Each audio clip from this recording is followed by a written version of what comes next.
Okay, hello Nadir. So we'll talk about enthalpy today.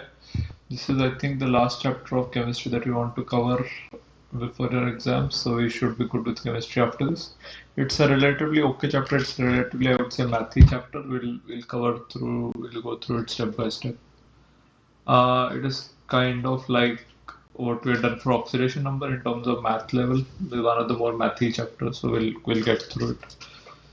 Okay, so ideally we should have done this chapter before because we have already talked about enthalpy and rates of reaction. If we talked about this curve, uh, we talked about this reaction profile, and we were seeing things like these diagrams, if you remember, and we are calling the y-axis the enthalpy uh, of the reaction of the reactants and the products, and then this we call the activation barrier, right? So we'll just go into what enthalpy is and how can we calculate that in a little more detail.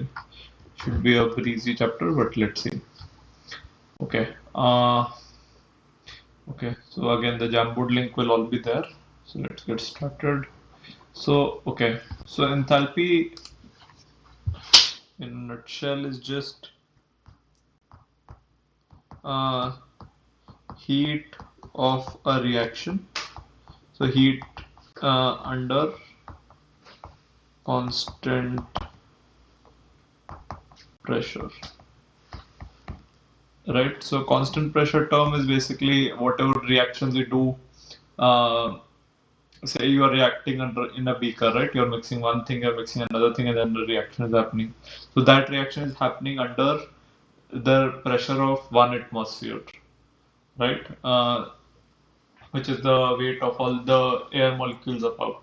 So all reactions mostly that we do are at constant pressure. So the second half is basically a little bit of a redundant condition. Like under certain circumstances, we can do that under constant temperature. We make sure that a reaction happens at a constant temperature, then that's a different thing. So it doesn't heat up or cool down. We can do it under constant volume, so it doesn't expand or this thing. But then you're not talking about those conditions there. Those are called different things. Those are not called enthalpies. So we'll talk about constant pressure, which is basically an kind of like an open container of sorts. You have a beaker, then you just start putting things into it. So you have the whole of atmosphere working on it. So this in this case, yes, I'm talking about liquid reactants, but then it can be in general also under constant pressure. So gases can be under constant pressure, right? And then the other part is we say it's the heat.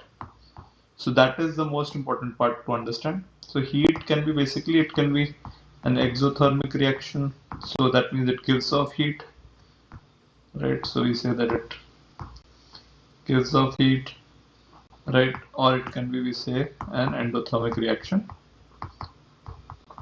where we say that it is chilly. It gets cold after uh, the reaction is done, and all of this like you can understand and measure by seeing the beaker. Say if the beaker heats up after a reaction, you mix two things and there is no heat under. Say this is not there, and say you just mix two things. So sometimes it happens that the beaker heats up. Then that means when these two react, heat is given out. Reaction is exothermic. In endothermic, sometimes it also cools down, and both of these are possible. You hopefully have seen them in your lab set in school. So your book goes into even more details. So it can say that every time it goes to any of the surroundings. So it says even if the air around the test tube heats up, the test tube itself heats up, which is the beaker that we're talking about. Anything dipping into the test tube, like a thermometer heats up, or the solvent, which is not a reactant. Say you are mixing two solid ingredients in water, and the water itself heats up. So it's like the solvent heats up. Any of that heats up, then it's called a exothermic reaction. So it's just straightforward like that. Okay. So this is so whenever surroundings heat up, it's called exothermic. Otherwise, it's called endothermic. Just remember this. Commit them to memory. Very important. Okay. Now we'll just cover what this is. So we said that we have a reaction pathway diagram. This is what we were talking about in the last chapter, also in rate of reaction. So we said reaction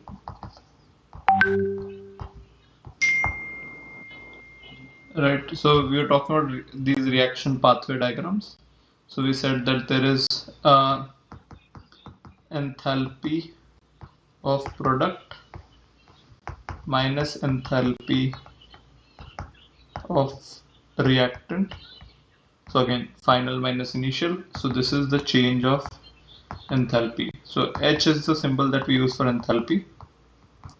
So we said change of enthalpy is change enthalpy of product minus enthalpy of reaction is the change of is the change of enthalpy. So we say that if we say enthalpy on the y-axis, then say reactants are somewhere over here and products are over here, and so in this case enthalpy of product minus reactant is negative or positive. Right, so it is negative. So this number is higher, the green number, and the yellow number is lower. So you say that enthalpy of product minus reactant is negative. Delta H in this case is negative. So we say in this case reaction is exothermic. Alright, so heat is released under constant pressure, or we can just say that heat is released. Right, so just to make things clear, and then we added some more details on top of this, and we said that there can be a hump kind of thing. There is always a hump, we said, and then this hump, the highest from the initial to the highest point of the hump is called activation energy. So every reaction, even if it is exothermic, say it releases energy, it needs some energy to start. When molecules are colliding, they need some energy itself to start the reaction. So this is their activation energy. So sometimes we give this energy externally, sometimes we give it like through some other source, like catalyst, which lowers this activation energy, right? But this needs to be given. So reactions don't spontaneously happen. So even if overall it releases energy, overall the container heats up, but you have to heat the container to get the reaction started. But after heating, it releases even more. So the container will get even more hotter in this case. Then we also in that rate of reaction discussed the opposite, in which we had an endothermic reaction. So we said that this is reactants, and then we said products are up top. Now products minus reactants is positive.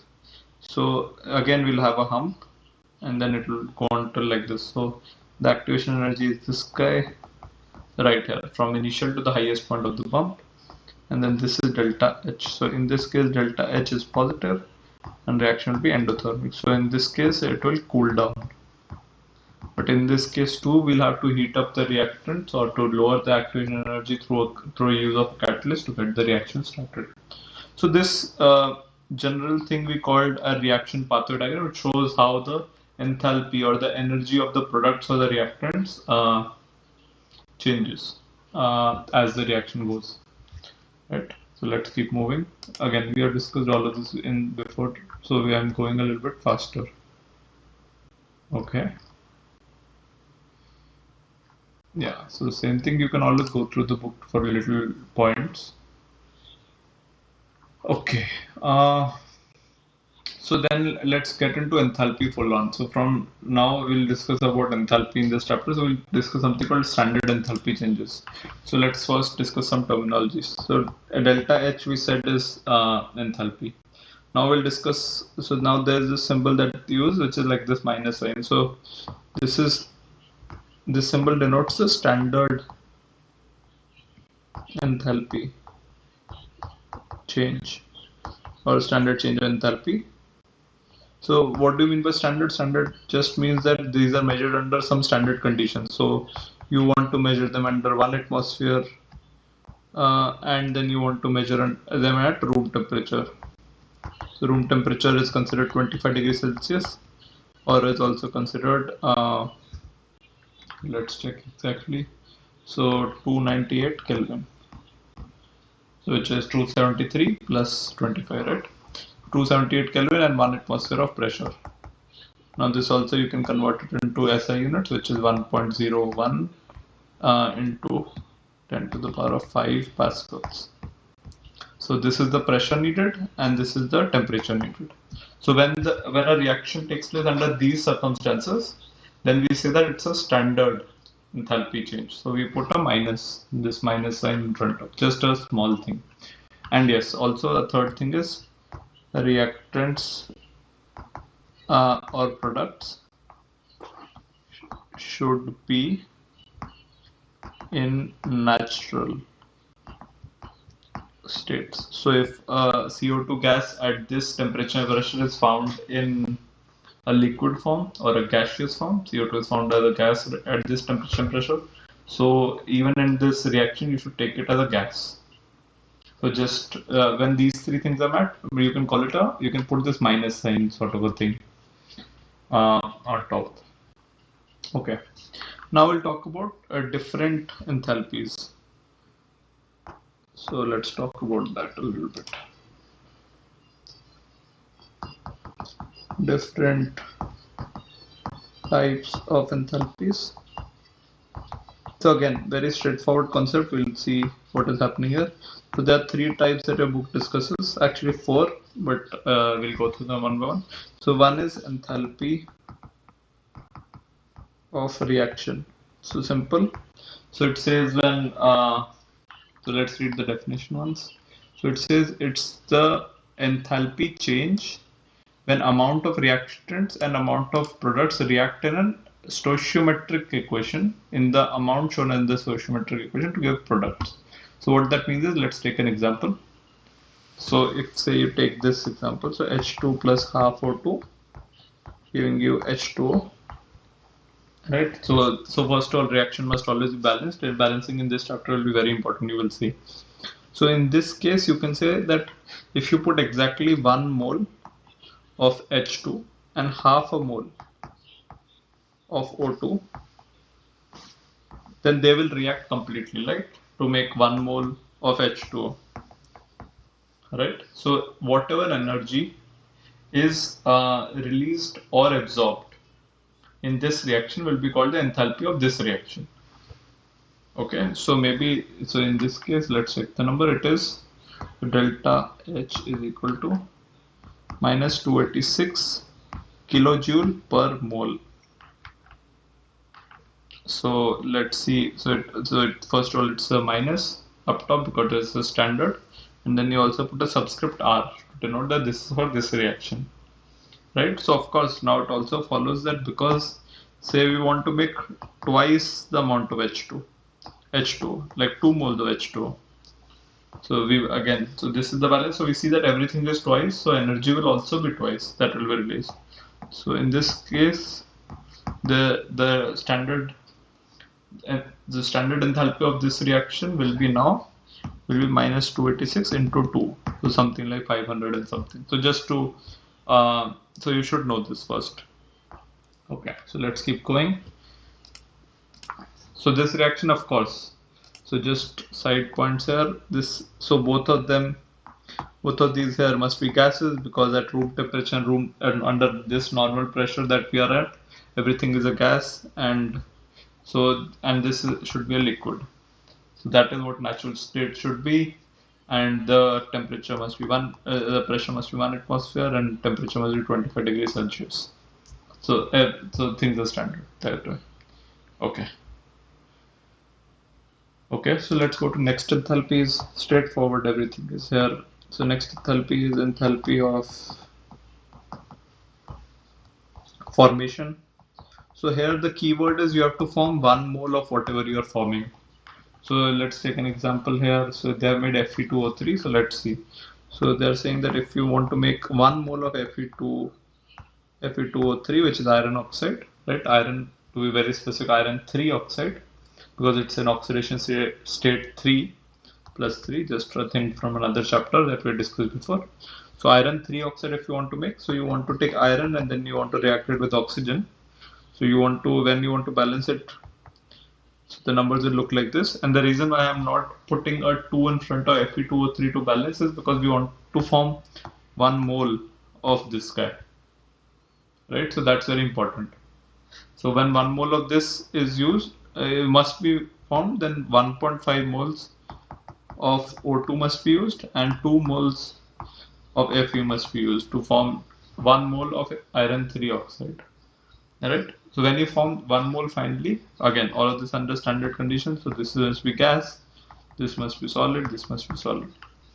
When you do this reaction under normal 25 degrees centigrade, 1 atmosphere, then you will get whatever heat will be absorbed or released will be called the standard enthalpy of formation. Now we have write it as HF. So what that number comes out to is minus 842 kilojoule per mole. So 1 mole of this thing that you have to form will require 842 joules. Right? So that is what it's talking about. Fine. And minus sign of course indicates that the reaction is exothermic. So all this you should just know now. Okay. And the third and the second last category that your book talks about is enthalpy of combustion.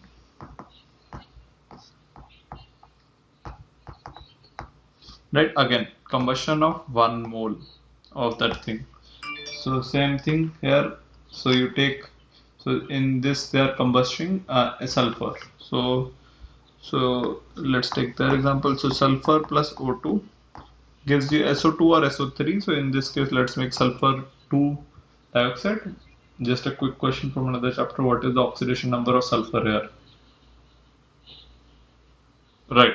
So because it's a compound, it must be equal to 0 as a whole. Oxygen has -2 and sulfur will be +4 here. Right. So you should always, so in this case, sulfur went from elemental sulfur, which was 0, oxygen, which was also elemental state, to 0, and to form this. Sulfur was oxidized to +4 and oxygen was reduced to -4. Just to remember our redox reaction from last chapter. Okay. Anyway, coming back to this chapter. So what is the enthalpy of combustion here?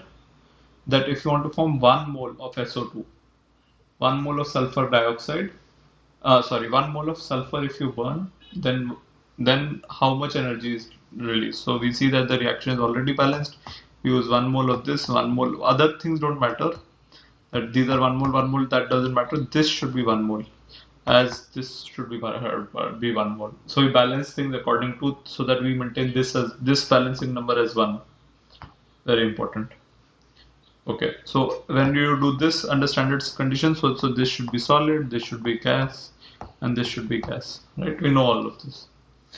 Okay. So the reaction, then this energy is -296.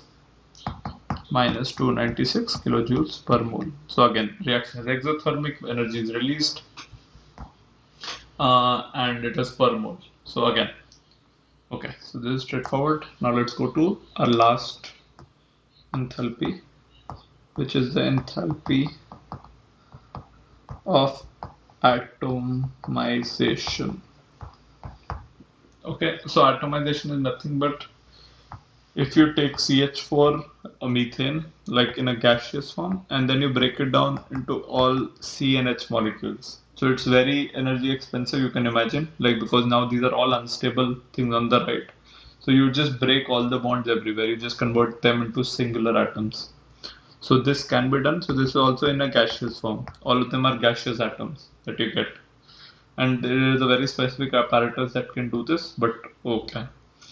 So this is important. So if we can measure, so this atomization energy, take a guess, will it be endothermic or exothermic? Right.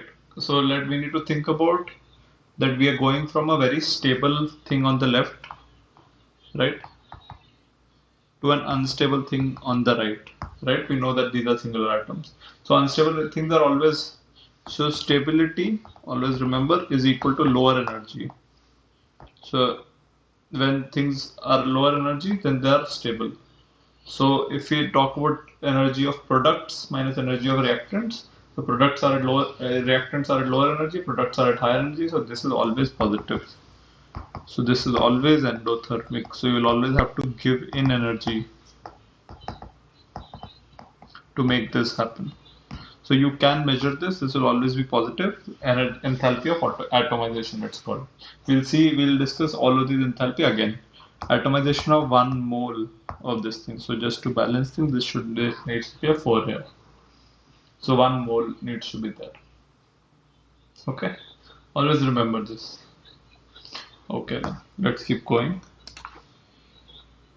Okay, now let's try to use these concepts that we have all built up, right? Okay, before moving, we'll just see how to measure enthalpy. It's very simple. It's called a calorimeter. What you take is a styrofoam. So this is only primarily used for liquid reactants. So you take an insulated styrofoam cup and then you have a plastic lid at the top. So let's calorimeter.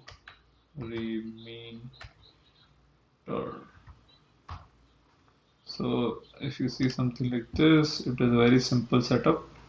Something like this.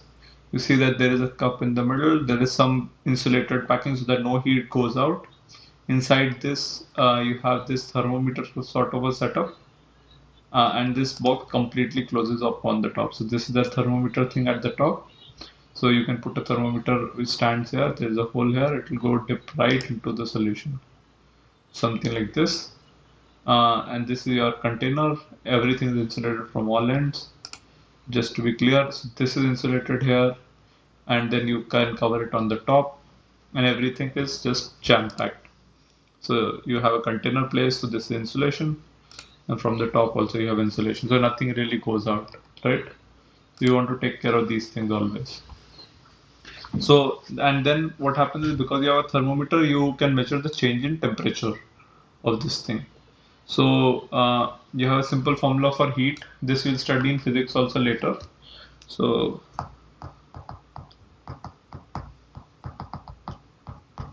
we say that heat is equal to mc delta T. So C here, m is mass. C is something called specific heat capacity. It will also come next year in physics for you, what this means. And then this is change in temperature. Change in temperature. Right? So specific heat capacity is basically the heat given to raise temperature by 1 degree C of 1 gram of that substance. So you can see that it's the heat given for 1 gram and 1 degree centigrade. So whatever that heat is, when you put these m and delta T as 1, you will get C, right? So if you have non-mass that's maybe not 1, maybe 10 grams, so total heat will be 10 times that. Straightforward, right? And if you want to raise 2 degrees instead of 1 degree, then it's twice the amount of heat.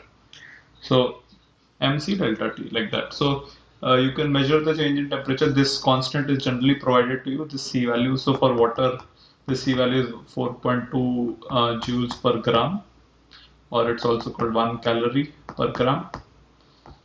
C, so 1 per gram per degree centigrade, sorry. So to raise the temperature of water of 1 gram of water by 1 degree centigrade, you need 1 calories. And this is again that same calories that you talk about food, but in food the unit is generally kilocalories, right? So this is the same. It's a unit of energy. So 1 calorie is equal to 4.2 joules. You can see. So just try to keep this number also in your mind. It will come again next year. We'll deal with this more next year. So, but this is how you'll measure. So just to come back to our calorimeter setup. So you'll measure. So the change in temperature. Whatever change in temperature you measure, according to this formula, you can find the heat, and then your finally delta, the enthalpy. The change in enthalpy of this reaction will be equal to minus times this heat, which will be minus mc delta T. So if delta T is positive, that means reaction is exothermic, the temperature is increasing, then you want delta H to be negative, as per our convention of products minus reactants, which is why the minus sign. So this is a little bit of a note about calorimetry, or this process of measuring enthalpies. And then there's also an experiment given. I don't know if your ma'am did it with you in your class, in your school. But this is the basic idea. Okay, so let's keep going. Let's now go on to important, interesting concepts called Hess law. So let's see. So Hess's law is very simple, right? So it tells you that if you want to find the calorimeter, the enthalpy of this reaction A to B, right? Maybe you have A plus C. Okay, let's change it up. A plus B, that maybe gives you C at the end, right? So maybe you want to measure this. So Hess law tells you, okay, maybe if you want to make E plus F first and then make uh, C, which is fine, your delta H then will be equal to this change plus this change. So it's like an indirect route, what we say, and then this one is a direct route. So as long as A and A plus B and C at the end are in the same conditions, so to speak, so whatever route you take, it does not matter. All of delta H plus 1 plus delta H2 will always add up to delta H. This is very important because some reactions we can't measure directly, they don't happen at standard conditions and pressure. So you try to make something that actually happens at standard temperature and pressure and then try to do something. We'll see it. So the rest of the chapter will be about these examples only. So don't panic if you don't understand. But the idea is that you can measure these indirect routes through the delta H1 and delta H2. Maybe you can measure. Through that you can find delta H. So this is where maybe we'll use two enthalpies of combustion to maybe find an enthalpy of reaction or something like that. Or maybe we'll find the enthalpy of atomization uh, or an enthalpy of some specific bond through enthalpies of atomization that you talked about. Again, we'll go through these details one by one, so don't worry. Okay, so a few terms, right? So this law is called Hess's law. So let's read the statement again, very important. So Hess's law tells us that it states that total enthalpy change in a chemical reaction is independent of the route by which the chemical reaction takes place, as long as the initial conditions and final conditions are the same. So let's just put it in the Jamboard as well, right? Very important to know. Okay. So, okay, it also follows from what we call the first law of thermodynamics, which where we say that energy cannot be destroyed or created. So, if energy is created like this in one route and destroyed in another, so maybe we can go around in a circle and try to create some free energy. But that don't bother about it. We'll cover that later. Okay. So now again a few terms. We we have something called an enthalpy cycle. There are other terms like energy cycle or a Hess's cycle. So the cycle is this guy that we talked about. So this is one root of this thing, and then this is other root. So this is kind of like a cycle, right? It makes a kind of like a circle. So in this, you should always remember the direction of the arrows, like how they are going. So this is like this, and this one is like this. So it's not a complete circle. One is going like this, and one is going like this. So these directions are always important. And of course, if you reverse the direction of the circle, then you have to reverse the direction of delta H as well. So if you're going from reactant to product, then the reaction is exothermic. Then if you go from products to reactant, then the reaction will be endothermic. Very important. So if it's releasing energy one way, if you go the other way, then it will absorb energy, right? So which is why the delta H and the direction of arrow is very important. So again, all of these are same thing: enthalpy cycle, energy cycle, Hess's cycle. It represents this indirect routes and all. So again, they talked about two indirect routes in a cycle like this. Maybe they can anyway. Okay. I keep highlighting things in your book, so when you come back to read it, it might be of help to you. What I think is important. Okay, so let's kind of look at things. So they're saying that so the steps to do it is this, sir. So write a balanced equation. They're saying, and then they're saying to draw the cycle with the elements at the bottom, and then to draw all the arrows. Make sure they go in the right direction, and then apply Hess's law. They're saying. Right, so we'll see what all these steps are one by one. So okay, so they are saying that, okay, let's read the question. They're saying calculate the standard enthalpy change for the reaction this. Okay, and then they are giving us that the relevant enthalpy changes of formation are these. So let's see what they have given. So imagine the formation of this guy, right, is given to us that it releases energy. When you form this guy, energy is released. Okay. When you form CO2, energy is released. When you form H2O, energy is released. Okay. Now, first of all, what we can see is we can form this guy. So that's the first release of energy. And then the other three are then these three. Right? So here we need to remember what enthalpy of formation means. So we are trying to form this guy. So when we form NaH2CO3, right? We form it from Na, H2 and C and O2, right? So these are our basic things that we use to form. So this thing is then given to us. So again, now just to be very, very careful here, that we are given the enthalpy changes of formation. So we must remember it's a formation of 1 mole. So in this we can see that if you have to form this, then we have to form 2 moles of NaHCO3. So the number here will be twice. So the energy release will be twice this. So here we see that this delta H1 here is actually 2 times the formation enthalpy of NaHCO3. Okay. And then similarly, we also try to form Na2CO3. So for Na2CO3, we say that we require NaCnO2. So these first three. For CO2, we require these two, CnO2, and H2, we require the last two. So these three together combined, again, just to see if everything is balanced here, you need two Na. So two Nas are there. You form two, and you need one C here. There are two Cs. The other C is used for the formation of CO2. And then you need three O's. So three O's you have, and then the other two O's are used here, and then the last O is used here. So that way the balancing is all taken care of. So this is what you want to make sure. So here now you look at, okay, now you want to look at what all you need to add to form to go directly from here to here. So you need to add one part of this, one part of this, one part of this. Why one part? Because everything has a balancing number of 1.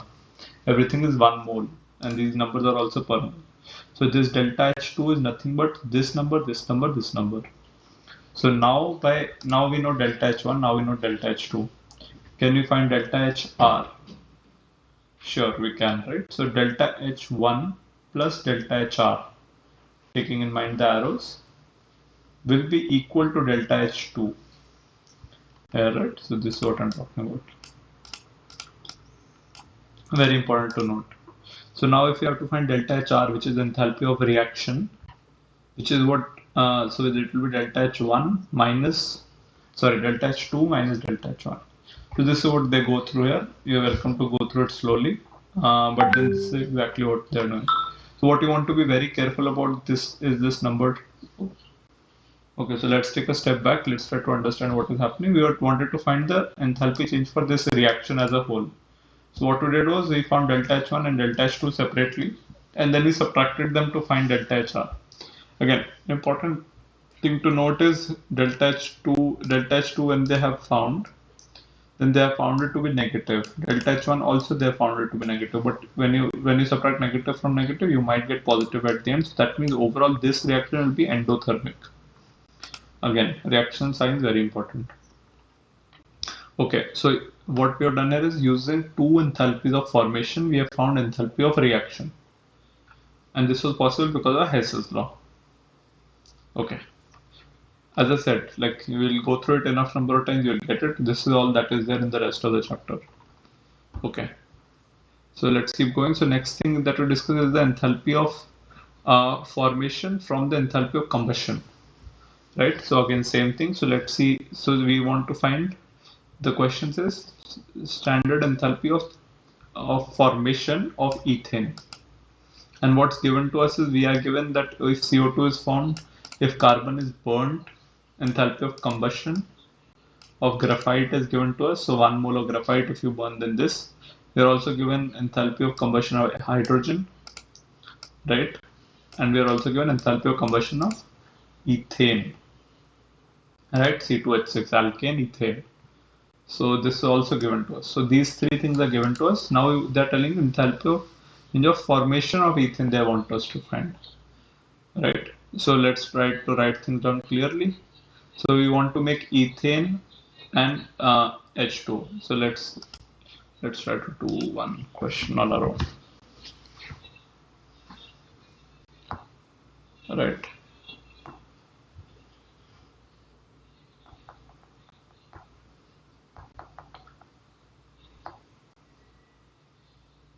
Okay. So let's see. So we want to form ethane, right? C2H6 is what we want to form. So those will be formed from C and H2, right? So this is what we want to form. So this is the enthalpy of formation. So C is in graphite form, which is the natural form at which it is formed, and then this is in gas form. This is also in gas form, right? So this is what enthalpy of. So yeah. So again, so because we want to form 1 mole of this guy, so this number remains fixed, and we want to balance the other numbers by saying that this needs to be 2 here, and then this needs to be 3 to balance all the numbers, right? So this is what we need to find. This reaction will give you standard enthalpy of formation. But this is not what is given to us. We are given to what is given to us is enthalpy of combustions are given, right? So we know that when this is when this is burned, right? We get CO2 and water, right? Always remember, all organic molecules give CO2 and water, and we also know directly if this is burnt, then we get CO2 and water. Again, now O is missing, so let's add the O's to this guy, and then let's try to balance them. So let's change the numbers up a little bit. So we have 2 carbons, so 2 carbons here, and 3 hydrogens and 3 hydrogens here. So what we are left with is so let's balance the oxygens. So it will be 4 oxygens, 2 and then 1.5. So it will be 2 plus 1.5 is 3.5 oxygens. So 7 oxygens up top and 4 plus 3 oxygen at the bottom, right? Okay, and then on the right hand side, carbon nitrogen are already balanced, so this will also be 3.5 this thing. So now the balancing is done. This is step number 1, right? So you always try to balance the equation. Now you try to write, so this is maybe delta H1, this is delta H2, and this is what delta HF is what we have to find, right? So then you say what delta H1 is, and then you say what delta H2 is here. So we look at, okay, what is delta H1? We are forming carbon dioxide and we are forming water. So both of them seem to be burned, but then we are forming 2 moles of carbon dioxide and we are forming 3 moles, we are combusting 3 moles of H2. Let me repeat. So delta H1 is 2 moles of carbon in graphite form is burned. So 2 times enthalpy of combustion, and then 3 times enthalpy of combustion of H2 will give you delta H1. So just to be clear, this is delta HC of CO2, sorry, not CO2, of carbon, plus 3 times delta HC of hydrogen. Right, so this is delta H1, and then similarly we write what delta H2 is. Delta H2 is just burning, so this is combustion of C2H6 and we are just burning 1 mole. Right, all of these combustion numbers are given to us. Okay, 2, 3 numbers are very important. So this is step number 2, and now the third is to use Hess's law, and then to say that delta HF will be equal to so let's see, right? So let's write it slowly. So we see that the loop goes around like this. So this is one path and this is the other path, and both need to be same. So we say that delta H1 will be equal to delta HF plus delta H2. Delta HF will be delta H1 minus delta H2. So you find this number, you delta H1, and then this number, and then you subtract delta H1 minus delta H2 to find delta HF as the final result. So again, what are we doing? We are finding the enthalpy of formation by using enthalpies of combustion. of different things that are given to us. So let's see exactly what is happening here. So they are trying to find, so this is what they say, delta H. So first you want to make sure that this is twice and this is 3 times, and that this you want to make sure is only once, right? And you want to make sure that this adds up to this guy, and then you want to find delta HF. So delta HF here will be this number minus this number, and both numbers are negative. But overall you get the sum, or as the difference also is negative. So overall this reaction is an exothermic. Enthalpy of formation of ethane is exothermic. It is negative and the reaction is exothermic. Okay. That's a lot of words, but I think you get what I'm saying. Okay. Then let's look at the last important concept in this, which is related to the enthalpy of atomization, right? So talk about something called bond energies, right? So they talk about bond making and bond breaking, right? So let's talk about bond energies. Again, very important concept, very simple concept. So imagine if you have to break methane. What do you have to do to break methane? You have to break bond number 1, bond number 2, bond number 3, bond number 4 in whatever order you want, right? So if you break those 4 bonds, then you get 4 carbon atoms and 4 you get 1 carbon atom and 4 hydrogen atoms independently, right? And it looks kind of similar to what we have already talked about. The change in enthalpy, the heat given to this reaction. Of course, you'll have to supply energy to break the bonds. So whatever energy that you're giving here will be called the enthalpy of atomization, right? But then in this case, it also turns out to be 4 times the energy of one CH bond in a way, right? So whatever energy that you have to give for this reaction to happen totally, you divide that by 4, you get what we call the average bond energy of CH bond, right? We can say that, right? Okay. So other thing is, when we look at it a little more deeply, one point is if you take into consideration the exact bond energy, then it looks like it can happen that okay, to break the first hydrogen you require different energy, second hydrogen different energy, third hydrogen different energy, fourth hydrogen different energy, and totally it sums up to this value. But then we won't bother itself. We will just bother with the average. We'll just divide that by 4 and we say that all 4 are maybe the same thing. So just a little point like that is if you have an OH bond in say water, and then if you have an OH bond in say ethanol, right? Then the energy to break this bond, this OH bond, and to energy to break this OH bond, right? It looks like it should be the same, but because the environment is different, this energy can differ a little bit. But then in this we will not concern ourselves with it. We'll just consider that their OH bond roughly has common like stable energy. Okay, so now let's see how do we use this bond energy, right? So we talk about these. So let's get back to our reaction pathway diagram. So we talk about that the reactant start here, right? So maybe this is our C2H4, right? And then this is O2. And then you take, and then it finally forms CO2 plus H2. So now let's draw them a little more explicitly. So you have CHHHH, right? And then you have double bond O, right? And then at the end you have C double bond O, and then you have an H, right? That. Right, so these are the energies. So you look at how you want to break them. You want to dissociate.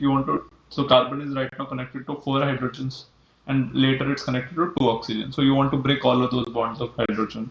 So let's say you take it to a higher intermediate state, right, where you say that carbon is now free. So you have 1 carbon and 4 hydrogen just lying around. They are not connected to each other. And then you say that, okay, then apart from this, you also have two oxygens that are just lying around that are not connected as O double bond O. They're just freely roaming around. They're oxygen atoms, right? And then these now the carbon gets connected to the two oxygens, and so first you should also balance because things are not looking balanced. So let's balance on the sides. CH2 plus O2, CO2 plus H2, you'll form 2 CO2 and then 2 H2O, so that will give you 3 O2. So let's renumber here. So there are 3 of these, and then so you have finally, when you break everything, you have 6 oxygens, and then finally you want to be forming 2 CH2 and then you want to be forming 2 H2O. So again, so when all of these things break up, you want to say that uh, so total of 4 O's. Each carbon will take two O's, and total of 4 O's they will take together. So this will form CO2, and the 2 O's that will be left will go with H2O. Every O will go with H, and then form this, right? So it will basically come down to this. That is what I'm talking about. Okay, so it is atomizing here, right? So you say that, okay, all the bonds are breaking, right? So you talk about breaking of bonds, and then you're forming new bonds. So bond forming is exothermic, it releases energy. Breaking bond breaking requires energy is endothermic, right? You have to give an energy to break the bond. So you go into this intermediate step. Of course, this is not how the reactions happen. This is not how this is. It might look like that this is that activation energy barrier, but it's really not this high. The catalyst and all find an alternate reaction pathway in which it only goes up to this level. But okay, for our theoretical discussion, we are discussing this high intermediate state where literally all bonds are broken and then you reform bonds again. But by Hess's law, now that we know that if we can find energy of to break each bond, right? So we maybe say that, okay, now we say that this is delta H1 and this is delta H2 and then this is delta H uh, of combustion here, right? We are kind of burning it. So in this case, we see that the reaction pathway is delta H1 plus delta H2 must be equal to delta HC, right? Again by Hess's law. Now, what is delta H1? So we'll start looking at, so delta H1 must be, so to get to that higher state, we should break 4 bonds of CH we should break, right? And then 3 bonds of O double bond O we should break. Again, you should always remember that breaking one double bond of O breaking is not same as breaking 2 bonds of 2 single bonds of O. It's different. So again, just to repeat, so 4 bonds of CH you should break, and 3 double bonds you should break right here, and so you will get delta H1. What is delta H2? It should be, so you have to so C double bond O should be twice, and then you have to make 4 OH bonds.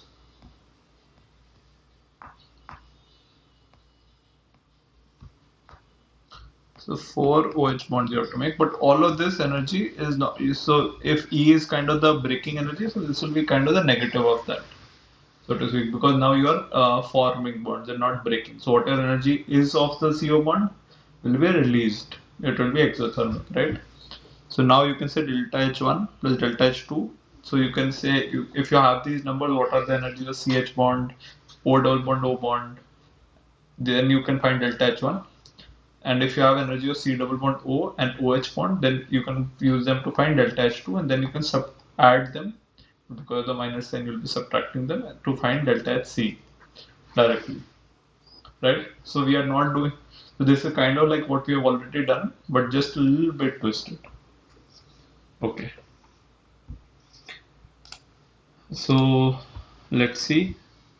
So this is what they talk about here. Do take a good time to read through this, but it is fairly straightforward, right? So let's try to look at a question if they have. Yeah, so let's look at this maybe. So what they're trying to do is N2 and H2 is forming ammonia, right, which is NH3. The first thing that you need to do is balance the equation. So you put a 3 here and a 2 here, right? Then you say that, okay, what do I need to form this? You need to break everything. So you need to break this N triple bond in this case, and you need to break HH bonds here. So three HH bonds and one N triple bond N bond. So three times. So this is delta H1, right? And then when you release, it will be negative times three NH bonds you are forming, but you are forming two of those. So 3 into 2 into minus energy of one NH bond, right? And then you can add them. So adding, because of this minus sign, you'll be subtracting to find E. So this thing. So what they're saying that you can do it in a balance sheet sort of way. So bonds broken are these. So you're breaking this bond and this bond, and then bonds formed are three of them. So you can just do them and then you can subtract them. So you get a negative of this. So this means overall reaction is exothermic, right? And very little. So you can see that these.